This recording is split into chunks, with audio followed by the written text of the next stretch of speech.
Detective Lisa Rodriguez had seen it all in her 12 years on the force. But lately something was bothering her. Every morning when she walked into the police station, there was a new stack of reports on her desk. All of them told the same troubling story. Elderly women across the Riverside neighborhood were getting phone calls that left them shaking with fear. The calls always started the same way. A man's voice, serious and official sounding, would tell them their bank account had been compromised. Sometimes he claimed to be from the bank. Other times he said he was from Social Security or even the police department. Lisa picked up the latest report and read through it again. Mrs. Johnson, age 78, had received a call 3 days ago. The man told her someone was using her Social Security number to open credit cards in Texas. He said she needed to pay $3,000 immediately to stop the criminals from stealing more money.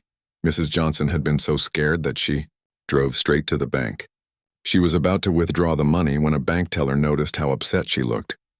The teller asked what was wrong, and Mrs. Johnson explained about the phone call.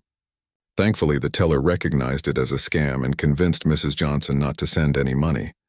But not everyone was so lucky. Lisa flipped through the other reports. Mrs. Garcia had lost $2,500. Mrs. Thompson had sent $800 before realizing it was fake.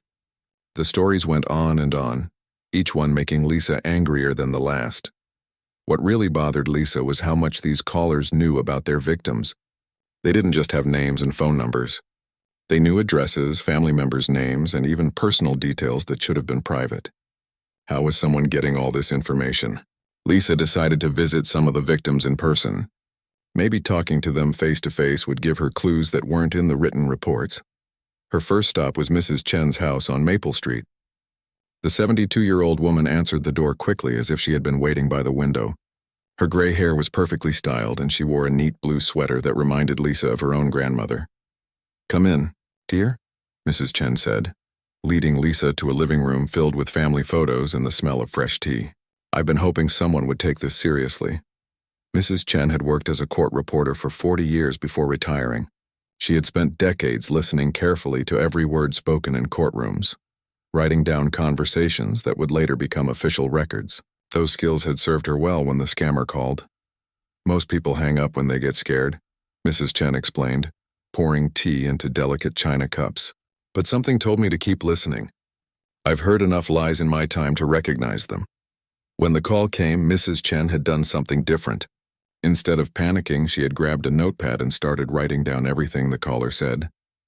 She wrote down the exact words he used, the time of the call, and even background noises she could hear. "He said my Medicare number was being used by criminals in Florida." Mrs. Chen continued. "He knew my full name, my address, even my late husband's name.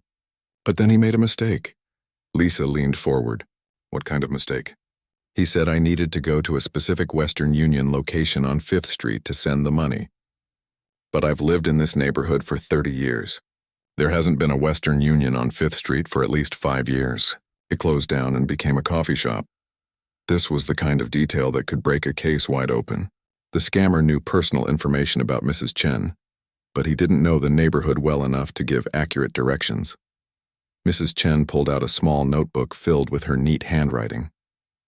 "I wrote down everything he said. Every threat, every instruction, every background noise I could hear." Lisa studied the notes. Mrs. Chen had captured details that other victims had missed because they were too frightened to think clearly.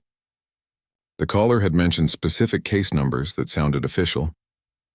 He had used police terminology that seemed authentic, but there were small inconsistencies that showed he wasn't really from any government agency. "Has he called you back?" Lisa asked. "Oh yes," Mrs. Chen said with a slight smile. "He calls every few days. He's getting more frustrated because I keep asking questions instead of just sending money. Yesterday he told me I had 24 hours to pay or they would freeze all my accounts." Lisa realized this was her chance. If the caller was still in contact with Mrs. Chen, they might be able to set a trap. "Would you be willing to help us catch this person?" Lisa asked.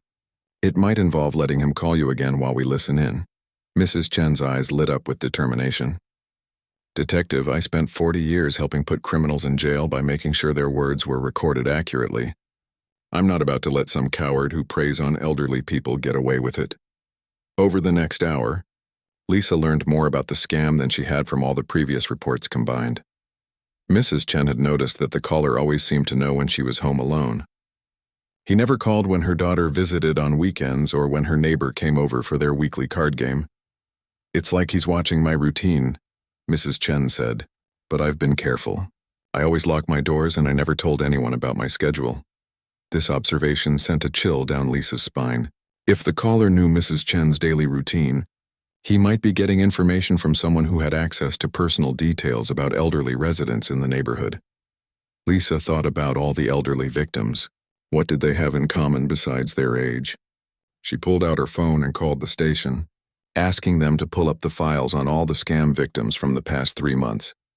As she waited for the information, Mrs. Chen offered to show her the exact phone number the scammer had been calling from. But when they looked at Mrs. Chen's caller ID, it showed a different number each time. The scammer was using technology to hide his real location. "Don't worry," Lisa told Mrs. Chen. "We have ways to trace calls even when someone tries to hide their number. But we'll need your help to keep him talking long enough." The phone rang while they were still discussing the plan. Mrs. Chen looked at Lisa, who nodded and quickly pulled out a small recording device. "Remember," Lisa whispered, "keep him talking as long as possible. Ask questions. Act confused if you need to." Mrs. Chen answered the phone with a shaky voice that sounded perfectly convincing. "Hello? Mrs. Chen, this is Agent Williams from the Social Security Fraud Department." The man's voice was stern and official sounding. "I told you yesterday that you have 24 hours to resolve this issue. Time is running out." "Oh dear," Mrs. Chen replied, playing her part perfectly. "I'm so confused about all this. Can you explain it to me one more time?" Lisa listened carefully to the caller's voice. There was something familiar about it, but she couldn't quite place what it was. In the background, she could hear faint sounds that seemed out of place for a government office. The call lasted 15 minutes, with Mrs. Chen asking careful questions that forced the scammer to reveal more details about his fake story. When he finally hung up, promising to call back the next day, Lisa had recorded enough evidence to start building a real case. "You did perfectly," Lisa told Mrs. Chen. "Tomorrow, we're going to be ready for him." As Lisa drove back to the station, she couldn't shake the feeling that this case was going to lead somewhere she wasn't expecting. The scammer was too organized, too knowledgeable about police procedures, and too familiar with the local area to be just some random criminal calling from another state. Something told her this case was going to hit much closer to home than she wanted to believe. The next morning, Lisa arrived at the police station with a cup of coffee and a head full of questions. She had barely slept thinking about Mrs. Chen's case and all the other elderly victims. Something about this whole situation felt wrong in a way she couldn't explain. She spread all the victim reports across her desk and started looking for patterns. Mrs. Johnson lived on Oak Street. Mrs. Garcia was on Pine Avenue. Mrs. Thompson on Elm Drive. All different streets, but all in the same general area of Riverside. Lisa grabbed a map of the neighborhood and marked each victim's address with a red pin. The pattern that emerged made her stomach drop. All the victims lived within a 6-block radius. This wasn't some random nationwide scam. Someone was specifically targeting elderly women in this one small area. But why this neighborhood? And how was the scammer getting so much personal information about each victim? Lisa decided to dig deeper into each victim's recent history. She pulled up police records looking for any recent contact these women might have had with law, enforcement, or city services. What she found made her hands shake. As she wrote down the connections, Mrs. Johnson had called the police 3 weeks ago about teenagers riding skateboards too fast on the sidewalk near her house. Mrs. Garcia had filed a report about a suspicious car parked on her street for several days. Mrs. Thompson had been in a minor bender in a grocery store parking lot and had requested a police report for her insurance. Every single victim had recently interacted with the police department in some way. Every single one had given their personal information, address, phone number, and family details to law enforcement in the weeks before they were targeted. Every single victim had recently interacted with the police department in some way. Every single one had given their personal information, address, phone number, and family details to law enforcement in the weeks before they were targeted. Lisa's coffee grew cold as she stared at this information. Someone with access to police records was using that information to target vulnerable elderly women. This wasn't just any scammer. This was someone who could look up police reports and incident files. Her phone buzzed. It was Mrs. Chen. "Detective Rodriguez?" He called again. "He's getting very angry that I haven't sent the money yet. He says if I don't pay today, they're going to arrest me tomorrow." "Did you record the conversation like we discussed?" Lisa asked. "Yes, and there's something else. I heard something in the background that I didn't notice before. It sounded like a police radio. You know, those crackling voices talking about car numbers and street addresses." Lisa's blood ran cold. A police radio in the background. That could only mean one thing. "Mrs. Chen, I need you to stay calm. We're going to set up surveillance on your phone line today. When he calls back, we'll be ready to trace exactly where the call is coming from." "There's something else, Detective. My neighbor, Mrs. Patterson, stopped by this morning. She said she got a similar call yesterday. But here's the strange part. She never reported anything to the police. She hasn't had any reason to contact your department in years." This news hit Lisa like a punch to the gut. If Mrs. Patterson was being targeted despite never filing a police report, then maybe the connection wasn't through official reports. Maybe someone was getting information a different way. Lisa spent the rest of the morning reviewing every piece of evidence with fresh eyes. She called the phone company and arranged for a trace system to be set up on Mrs. Chen's line. She also requested backup officers for surveillance, but then stopped herself. If someone in the police department was behind this, she needed to be very careful about who she trusted with this information. Instead, she called her partner, Detective Mike Santos, someone she had worked with for 5 years and trusted completely. "Mike, I need your help with something, but I need you to keep this between us for now." "What's going on, Lisa?" "I think we have a problem." "A big problem? Can you meet me at the coffee shop on Main Street?" "Out at the station." An hour later, Lisa sat across from Mike in a corner booth explaining everything she had discovered. Mike's expression grew more serious with each detail. "You think it's someone in the department?" Mike asked quietly. "All the evidence points that way. The victims all had recent police contact. The caller knows police procedures and terminology. And now Mrs. Chen is hearing police radio chatter in the background of his calls." Mike shook his head. "This is serious, Lisa. If you're right, we're talking about a police officer using his access to target elderly victims. That's not just theft. That's a complete betrayal of everything we're supposed to stand for." They agreed to move forward carefully. Mike would help with the phone trace, but they would keep the investigation between themselves until they had solid evidence. That afternoon, they set up equipment at Mrs. Chen's house. Lisa hid in the kitchen while Mike positioned himself in the living room with recording and tracing equipment. Mrs. Chen sat calmly at her dining room table, ready to play her part. At exactly 2:30 p.m., the phone rang.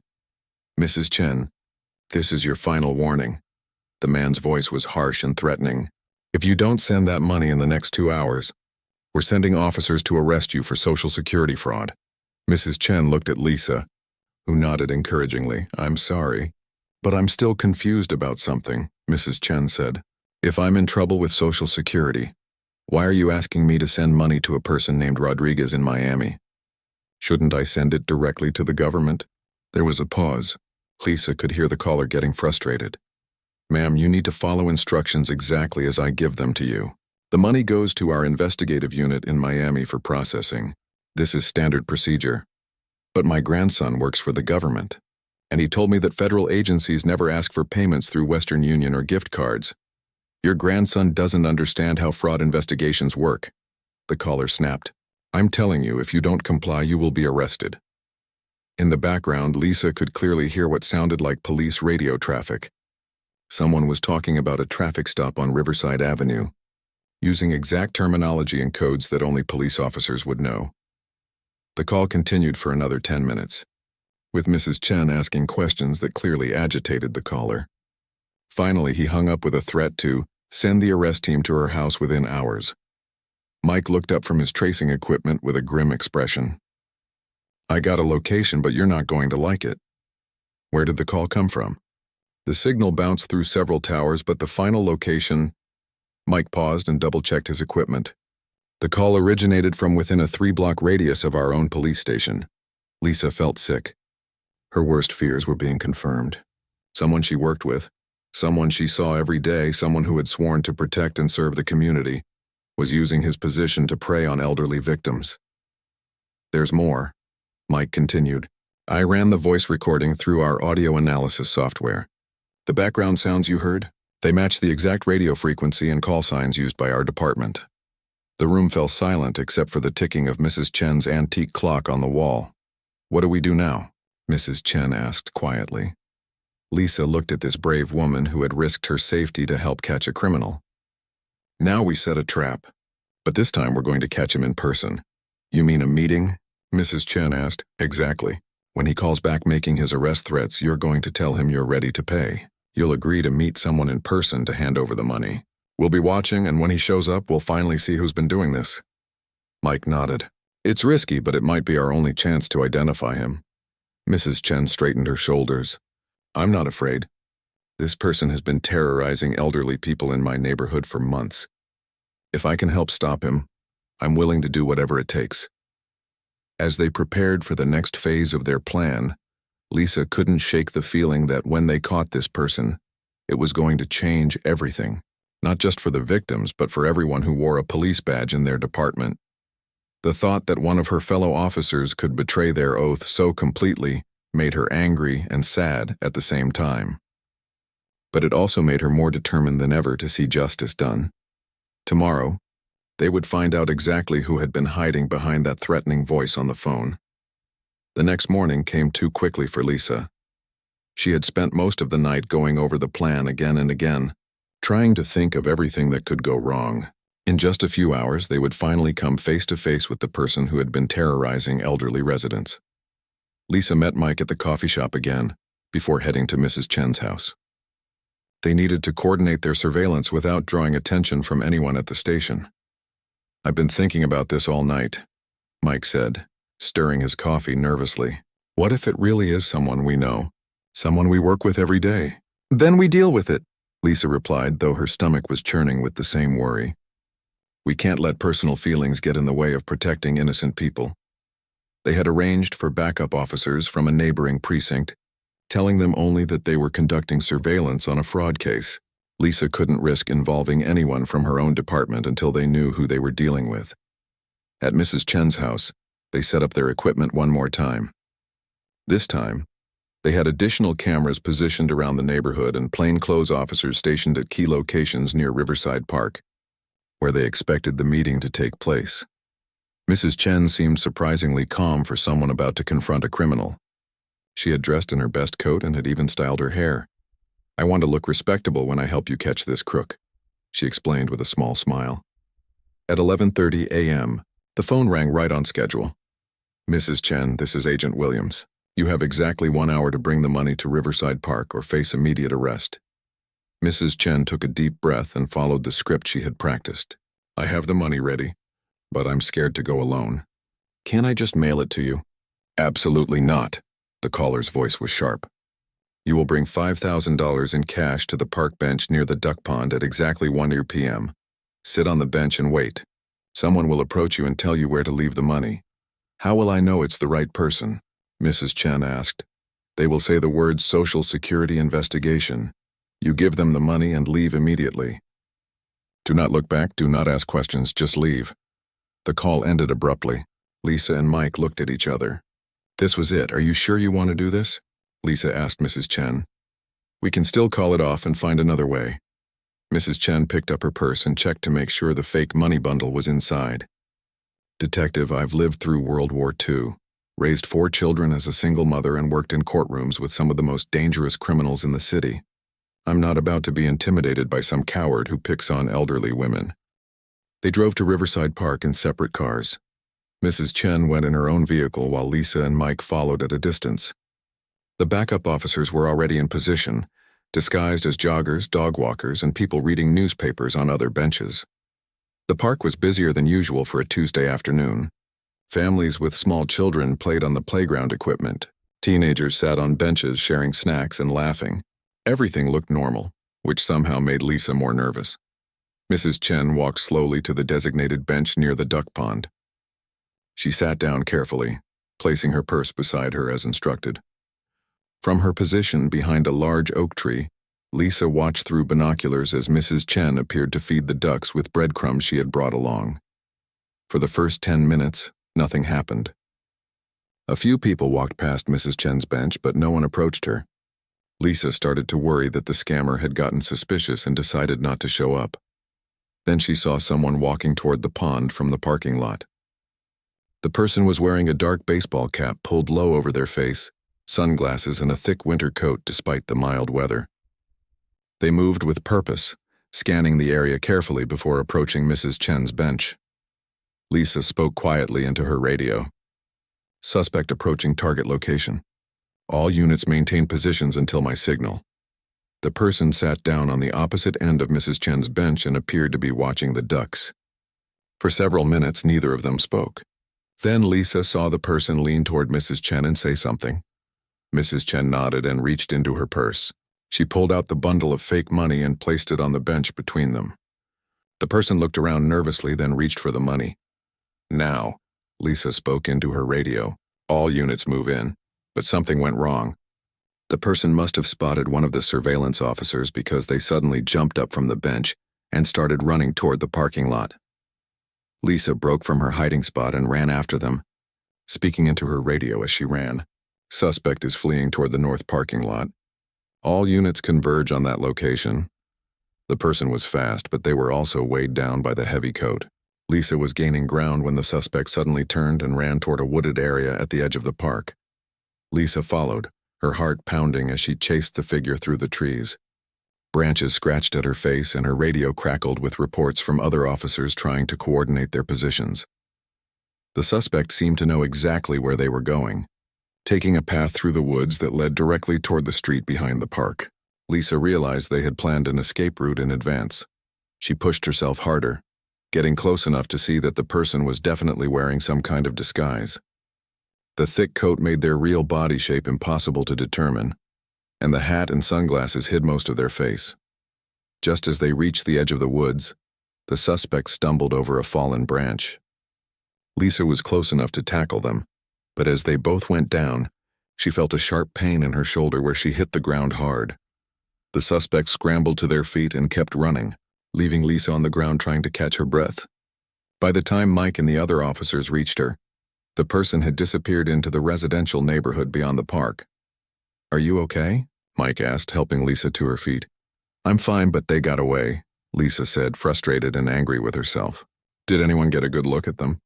One of the backup officers jogged over. "I was positioned near the parking lot. I saw them get into a dark sedan, but they were too far away for me to get the license plate number." Lisa felt defeated as they walked back toward the duck pond.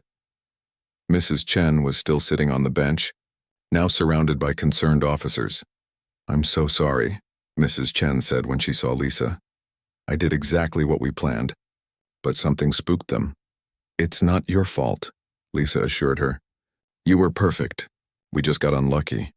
But as they reviewed what had happened, Lisa realized they had learned some important things. The suspect had moved through the park and the woods like someone familiar with the area. They had known exactly which path to take to reach the street quickly. And most importantly, they had spotted the surveillance officers and reacted like someone with law enforcement training. Mike pulled Lisa aside as they prepared to leave the park. "Did you notice how they moved?" "What do you mean?" "The way they scanned the area when they first arrived. The way they positioned themselves on the bench to keep watch for threats. The way they ran through those woods like they knew every tree and path." Lisa felt a chill that had nothing to do with the afternoon breeze. "You think they move like a cop? I think they move exactly like a cop." Back at Mrs. Chen's house, they reviewed the surveillance footage from the park cameras. The images weren't clear enough to identify the person, but they confirmed what Mike had observed. The suspect's movements and body language suggested someone with professional training in surveillance and escape techniques. "So what's our next step?" Mrs. Chen asked as they packed up their equipment. Lisa looked at this brave woman who had risked her safety to help them get this far. "We go back to the evidence and figure out exactly who in our department has been doing this. We know it's someone with access to police records and someone familiar with this neighborhood. And we know they're getting desperate," Mike added. "Running away today means they know we're getting close. Desperate people make mistakes." That evening, Lisa sat in her apartment with all the case files spread across her kitchen table. Somewhere in these reports was the clue that would identify the person they were looking for. She was more determined than ever to catch this criminal, not just for Mrs. Chen and the other victims, but for every honest police officer whose reputation was being damaged by this betrayal of trust. The phone calls would continue. And when they did, Lisa would be ready. Lisa couldn't sleep that night. Every time she closed her eyes, she saw the figure running through the woods, moving with the confidence of someone who knew exactly where they were going. The way they had spotted the surveillance officers and reacted so quickly bothered her more than she wanted to admit. The next morning, she arrived at the police station early, before most of her colleagues. She needed to review personnel files and duty schedules, but she had to be careful not to raise suspicion. She started by looking at which officers had access to the police database, where victim information would be stored. The list was longer than she had hoped. Almost every officer in the department had some level of access to incident reports and citizen contact information. Then, she narrowed it down to officers who had been working during the times when the scam calls were made. The recorded calls had all happened during business hours, mostly between 10 a.m. and 4 p.m. on weekdays. As she cross-referenced schedules with database access, one name kept appearing on every list. Officer David Park, a 15-year veteran who worked the day shift and had full access to all police records. Lisa remembered David well. He was quiet, reliable, and had always been helpful when she needed assistance with cases. He lived in an apartment not far from Riverside, knew the neighborhood well, and had even volunteered to help with the elderly scam investigation when it first started. The realization hit her like a physical blow. David had been present during several victim interviews. He had access to all the case files. He had even suggested some of the investigative approaches they had used. But Lisa forced herself to be careful. Suspicion wasn't proof. She needed solid evidence before she could accuse a fellow officer of such serious crimes. She decided to check David's recent work records more carefully. What she found made her stomach turn. On every day that a scam call had been made, David had been scheduled to work, but had taken extended lunch breaks or had periods of time when his location wasn't accounted for. Mike arrived at the station and found Lisa staring at her computer screen with a pale face. "What's wrong?" he asked quietly. Lisa motioned for him to follow her outside to the parking lot where they could talk privately. "I think I know who it is," she said once they were away from other officers. "Who?" "David Park." Mike's expression changed instantly. "David, are you sure?" "I've worked with him for years. He's one of the most honest cops I know. Look at the evidence, Mike. He has database access. His schedule matches the timing of the calls. He knows the Riverside neighborhood better than almost anyone else in the department, and he's been involved in our investigation from the beginning, which means he knew exactly what we were planning." Mike shook his head slowly. "If you're right, that means he knew about the sting operation at the park yesterday. He knew we would be there waiting for him. Which explains how he spotted our surveillance so quickly and knew the best escape route through the woods." They stood in silence for a moment, both struggling with the implications. If David was really the scammer, then he had been playing them all along, pretending to help while actually sabotaging their efforts to catch him. "What do we do now?" Mike asked. "We need proof, real evidence that will hold up in court, and we need to be very careful. If David suspects we're onto him, he might destroy evidence or disappear entirely." Lisa spent the rest of the day discreetly gathering information about David's activities. She checked his work computer usage and found that he had been accessing victim files even when he wasn't assigned to their cases. She reviewed his personal background and discovered that he had recently been having financial problems. David's ex-wife had taken him to court for unpaid alimony. His credit cards were maxed out and he had taken a second mortgage on his apartment. The money he was stealing from elderly victims would have been very tempting to someone in his financial situation. That afternoon, Mrs. Chen called Lisa with disturbing news. "Detective Rodriguez," he called again, but this time he sounded different, angrier, more desperate. "What did he say?" "He said he knew I was working with the police. He said if I didn't pay him $10,000 by tomorrow, he would make sure something bad happened to me." Lisa felt a chill run down her spine. "Mrs. Chen, I want you to pack a bag and stay with your daughter tonight. Don't go home until we've arrested this person. But if I'm not home, how will you catch him? We're going to catch him a different way." and I need you to be safe while we do it." After ensuring that Mrs. Chen was safely at her daughter's house, Lisa and Mike developed a new plan. Instead of waiting for another phone call, they would confront David directly. But they needed to do it in a way that would get him to confess without alerting him that they were onto him. Lisa decided to approach David the next morning with what appeared to be a routine update on the case. She would mention new evidence they had discovered and watch his reaction carefully. The next day, Lisa found David at his desk, typing a report on his computer. He looked up when she approached and smiled in his usual friendly way. "Hey Lisa, any new developments on the elderly scam case?" "Actually, yes. We got some interesting information from the phone company yesterday. They were able to trace the caller's location during one of the calls." David's expression didn't change, but Lisa noticed his hand pause over his keyboard. "That's great news. Where did the call come from?" "They narrowed it down to somewhere in our patrol district. Whoever is making these calls is operating very close to our station."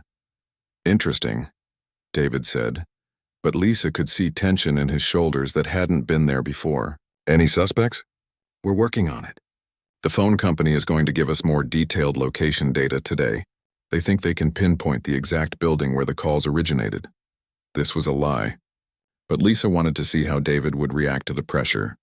"Well, keep me posted," David said, turning back to his computer. "I hope you catch this guy soon." Lisa walked away, but she positioned herself where she could watch David without being obvious about it. Within minutes, she saw him pick up his personal cell phone and step outside to make a call.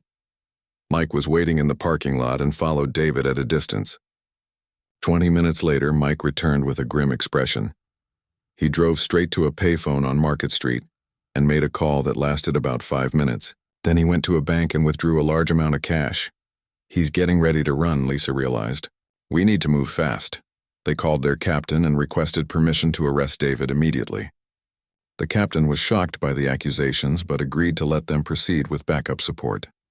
That evening, as David was leaving the station after his shift, Lisa and Mike approached him in the parking lot with 2 backup officers nearby. "David, we need to talk to you about the elderly scam case," Lisa said. "Sure, what's up?" David replied, but his eyes were already looking for escape routes. "We know it's you, David. We have evidence that you've been using police database information to target elderly women. We have recordings of your calls and proof that you accessed victim files when you weren't assigned to their cases." For a moment, David just stared at them. Then his shoulders sagged and all the fight seemed to go out of him. "How long have you known?" he asked quietly. "Long enough," Lisa replied. "David Park, you're under arrest for fraud, theft, and abuse of office." As Mike read David his rights, Lisa felt a mixture of satisfaction and sadness. They had caught the person who had been terrorizing elderly residents, but it came at the cost of discovering that someone they had trusted was capable of such betrayal. David didn't resist as they put him in handcuffs. The transformation from confident police officer to defeated criminal was startling to witness. "Why, David?" Lisa asked as they walked toward the police car. "Why did you do this?" David looked at her with tired eyes. "I was drowning in debt. I thought I could steal a little money and pay it back before anyone noticed. But it got out of control. I couldn't stop. You terrorized innocent people, David. Elderly women who trusted you because you were a police officer." "I know," he said quietly. "I know what I did was wrong. I just didn't know how to fix it." As they drove David to the county jail, Lisa thought about Mrs. Chen and all the other victims. Tomorrow she would call them with the good news that their nightmare was finally over. But tonight, she just felt tired and sad that someone who had sworn to protect and serve had chosen to prey on the very people they were supposed to help. The next morning, Lisa sat in the interrogation room across from David Park, watching a man she had worked with for years slowly unravel as he confessed to months of crimes against elderly victims. David had waived his right to an attorney, saying he wanted to get it all out. The weight of his deception seemed to have crushed whatever resistance he might have had left.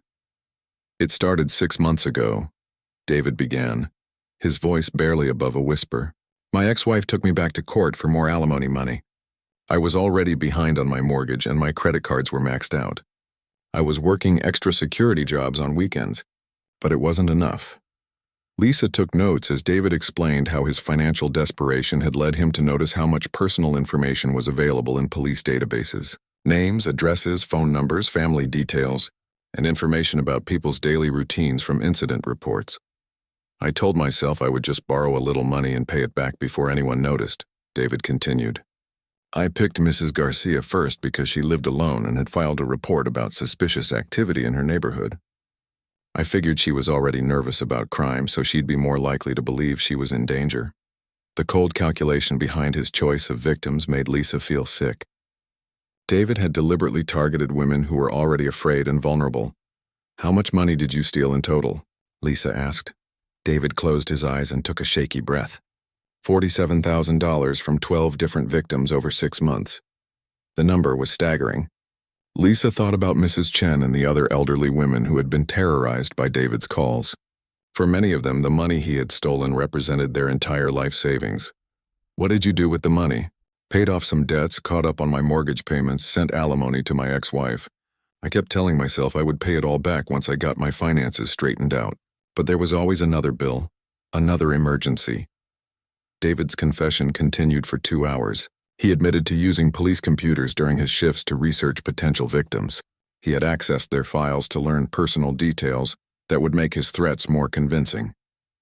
He had even driven past their homes to learn their routines and figure out when they were most likely to be alone.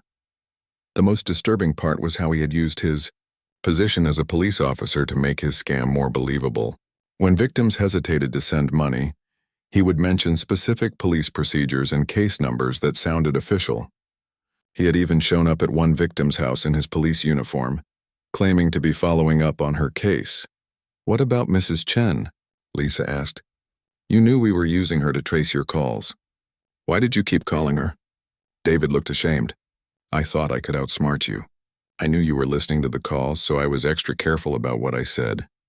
I used different phones and changed my voice. I thought if I could get her to pay, I'd have enough money to disappear before you figured out it was me. And the meeting at the park? You knew it was a trap. I suspected it might be, but I was getting desperate.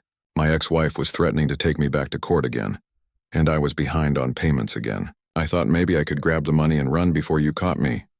Lisa shook her head. David, you've been a police officer for 15 years.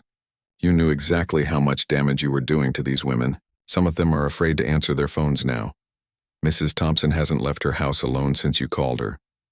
David started crying then, finally seeming to understand the full impact of his actions.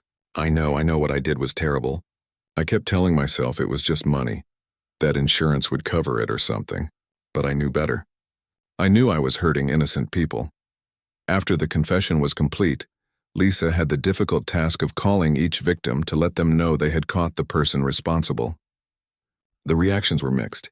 Some felt relief, others felt betrayed that it had been a police officer, and several expressed concern about trusting law enforcement in the future. Mrs. Chen's reaction was different from the others. I'm proud of you. Detective Rodriguez, she said when Lisa called with the news. I know this must have been especially difficult since he was someone you worked with. How are you feeling about all this? Lisa asked. Honestly, I feel sorry for him. What he did was wrong and he needs to face consequences for it, but I can't imagine being so desperate that you'd hurt innocent people just for money. Mrs. Chen's compassion impressed Lisa, but it also highlighted the damage David had done. Here was a victim showing more understanding than the criminal probably deserved. The department's internal investigation revealed the full scope of David's abuse of his position. He had accessed police databases hundreds of times to research potential victims and had used his patrol car and uniform to add credibility to his scams. Captain Williams called a department meeting to address the situation with all officers. What Officer Park did represents the worst possible betrayal of our oath and our community's trust, the captain said. We will be implementing new oversight procedures for database access and requiring additional training on ethical conduct for all officers. The changes included regular audits of database usage, restrictions on accessing files not related to assigned cases, and mandatory reporting of any unusual financial pressures that officers might be experiencing. David's case went through the court system quickly since he had confessed to everything. He pleaded guilty to 12 counts of fraud, abuse of office, and theft from elderly victims. The judge sentenced him to 8 to 12 years in prison and ordered him to pay full restitution to all victims. Lisa was present at the sentencing hearing, along with several of the victims, including Mrs. Chen. When the judge asked if any victims wanted to make statements, Mrs. Chen stood up. "Your Honor, what this man did was wrong and caused great pain to many elderly people in our community. But I want to say that Detective Rodriguez and the other honest police officers who caught him represent the best of law enforcement. They worked tirelessly to protect us and bring this criminal to justice. David's assets were seized to pay restitution to the victims. His apartment, car, and savings accounts were liquidated. While most victims eventually recovered their stolen money, the emotional damage took much longer to heal. 6 months later, Lisa received a card from Mrs. Chen. Inside was a photo of Mrs. Chen at her 73rd birthday party, surrounded by family and friends.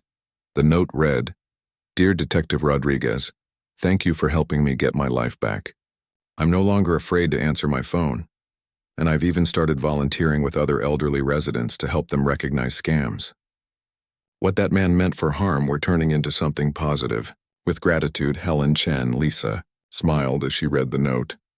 Mrs. Chen had not only recovered from her ordeal, but had found a way to help protect other potential victims. The case had changed Lisa's perspective on her job.